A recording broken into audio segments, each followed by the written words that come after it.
Okay, so you and I, right, we're writers who use Macs and iPhones and iPads.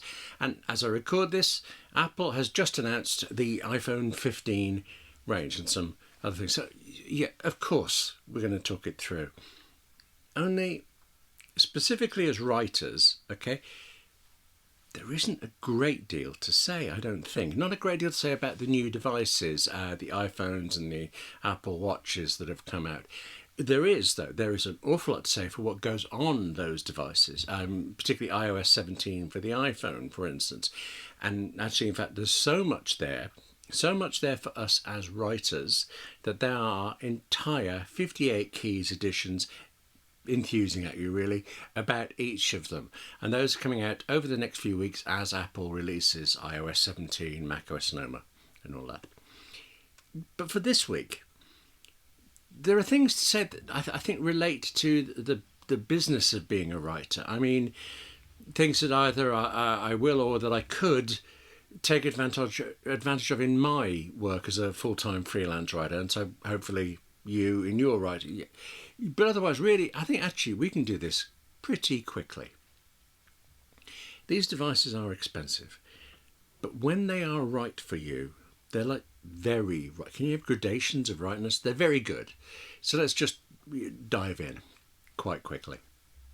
Hello, I'm William Gallagher, and this is 58 Keys, which, as ever, as always, is for writers like you and me who use and who write on Macs and iPhones and iPads.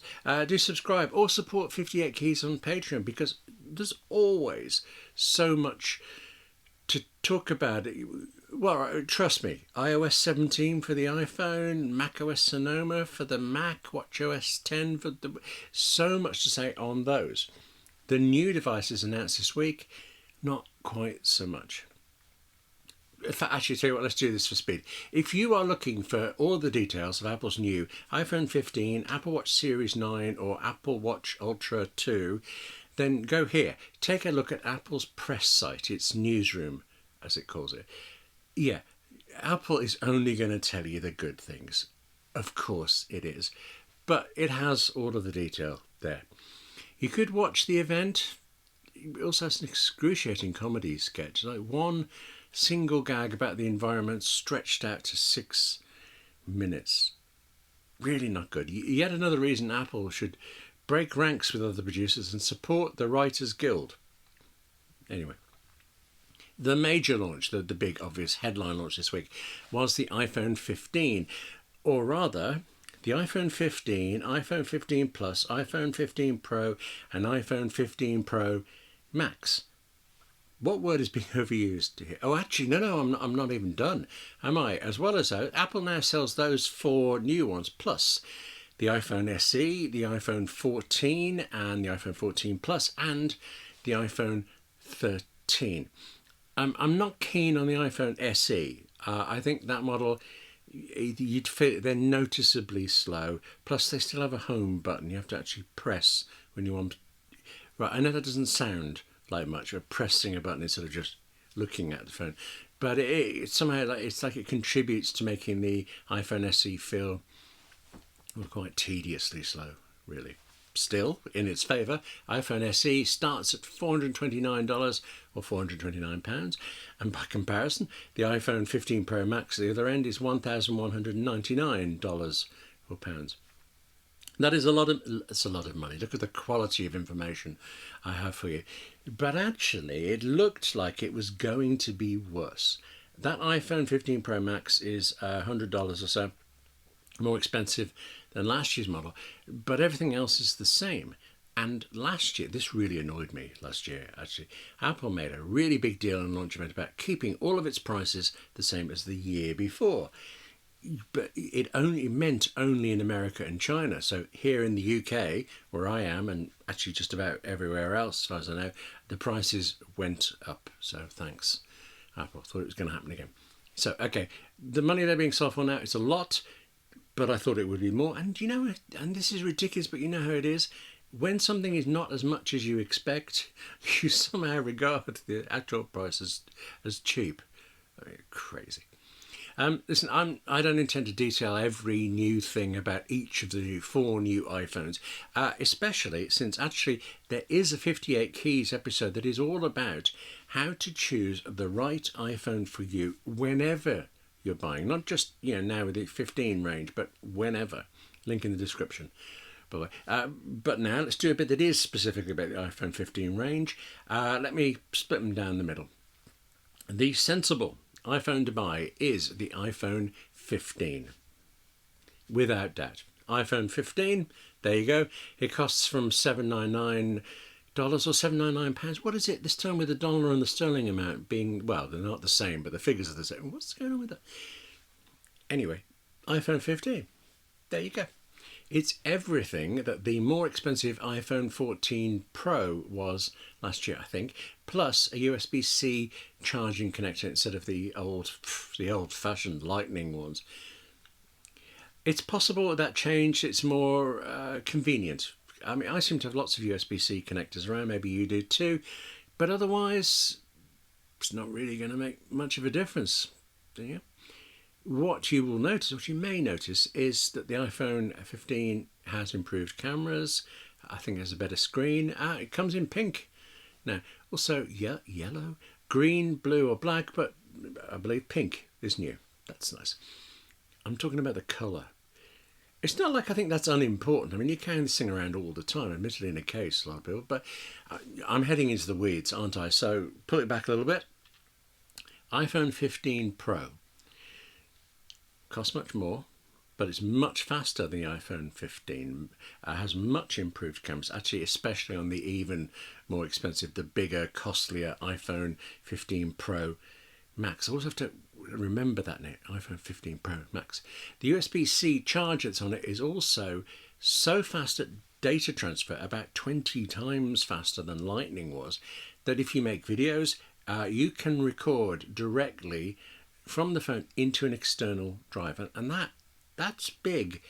If it's true, if it works as Apple says and is not under some impossible, perfect, unworkable situation, it means that filmmakers can keep shooting video by just swapping in a new external drive. iPhone 15 Pro also has a new action button. Just action button. It's just a button, isn't it? Except it's a replacement button. It's a replacement for the old mute switch.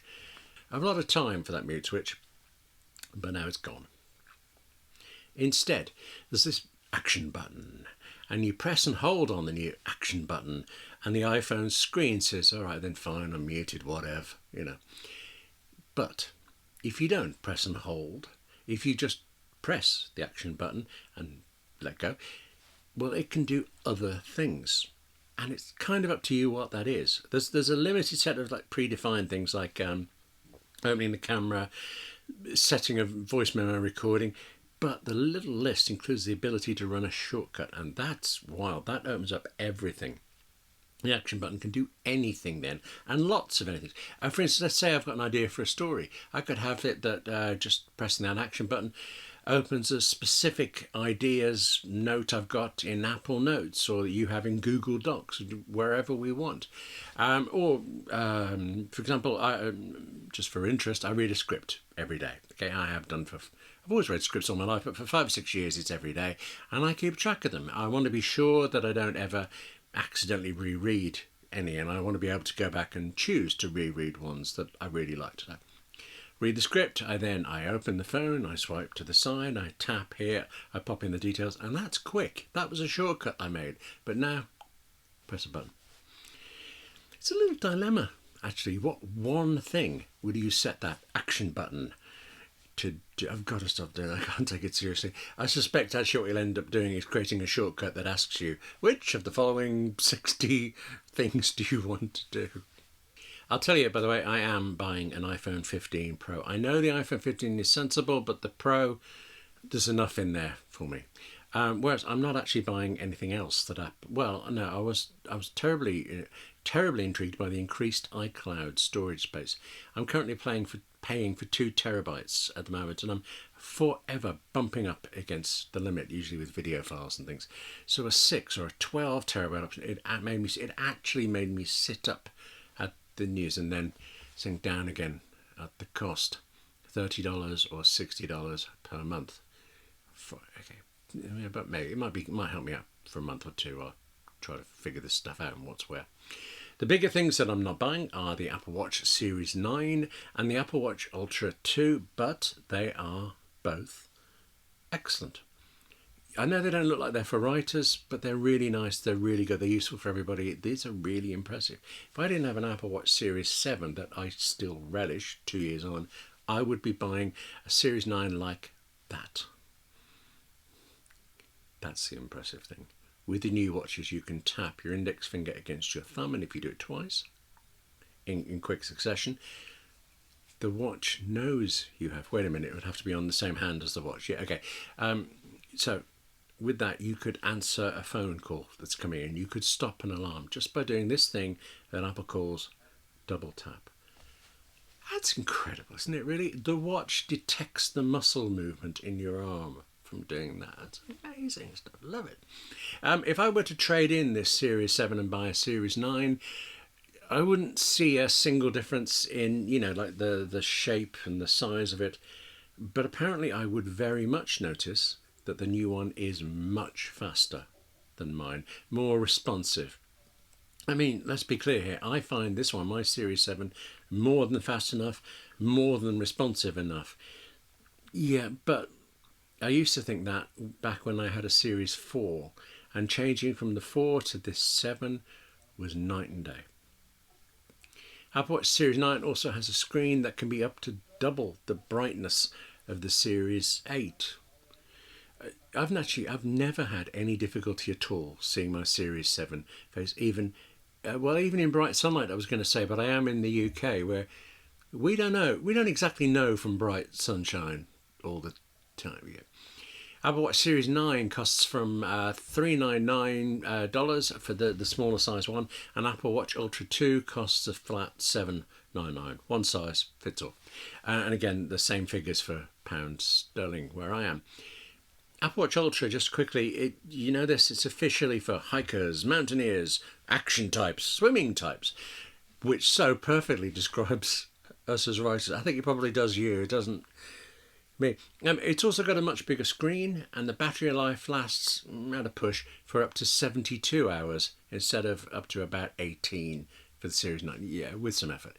So plenty of people who buy the Ultra will be people who've never even looked at paragliding off the side of a cliff in a rowboat or something. And if that's you, I'm not judging. Look, Apple writes really well. That's what they do. They are good at making the latest devices, the latest versions of devices seem so incredible that last year's ones seem rubbish. The ones that seem so incredible 12 months before. I do not know how they do it. They are really good at communicating ideas and things and what they want to sell. What I absolutely do know for certain, that an iPhone, any iPhone, is an extraordinary boost. Certainly to me in my writing business, and I imagine in yours, I think for everybody. Example from me, I have finished articles on the phone while stepping onto a train and delivering it to a client who for some reason believed I only worked for them. I never put them right, but I never knew why they thought that. I have written hundreds of thousands of words on the iPhones, and obviously a lot on the glass, but also with external keyboards and things. And this idea that you can go anywhere but still do everything you need as a writer in a writing business, it is marvellous. Whichever iPhone you have or whichever iPhone you get. I wouldn't get the iPhone SE if I could help it. And actually, full disclosure, when I have done all of my work on an iPhone, there have been things like graphics and image editing that are perfectly possible and fine, but just slow enough and fiddly enough that it became a problem on some deadlines. Yeah. But otherwise, we write on these things. I'm talking to you now through an iPhone.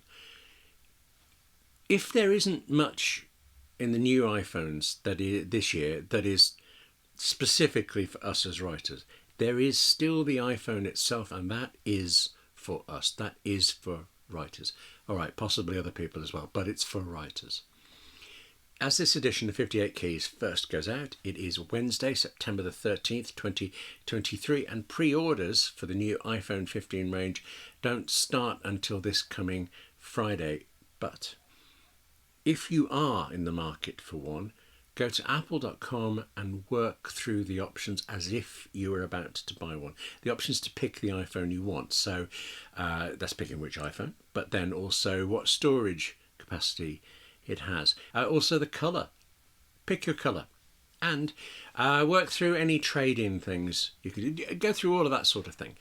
If you go through apple.com and do all of that and making your choices, at the end there's a button right now called Get Ready for Pre-Order. It's like a pre-order. What it means is you can save all of those choices, and then when this pre-order period starts, you just have to go in and look for the one single button that's possibly labelled Take All My Cash. There's going to be a rush when pre-orders start. In fact, actually, without question, there are going to be models that go out of stock instantly. You know there's going to be more later. There'll always be more later, and actually Apple stores will have at least some of them in from Friday, September the 22nd. Once you've decided to spend this money, I just like you get it done, get it over with. Quite possibly that's just me, and I may be revealing more about my fiscal act. Anyway, yeah, let's move on. That's it for this edition of 58 Keys. Now, thank you very much for watching. Take care of yourself. It's really important. Write more. That's part of it. Write more. Write more on your iPhone, on your Mac, anywhere. Just write more, okay? And I'll see you soon. With so much detail about features for us on the iOS 17 release, the macOS Sonoma release, kind of the watch release. Work with me on that one. Oh, so much to come.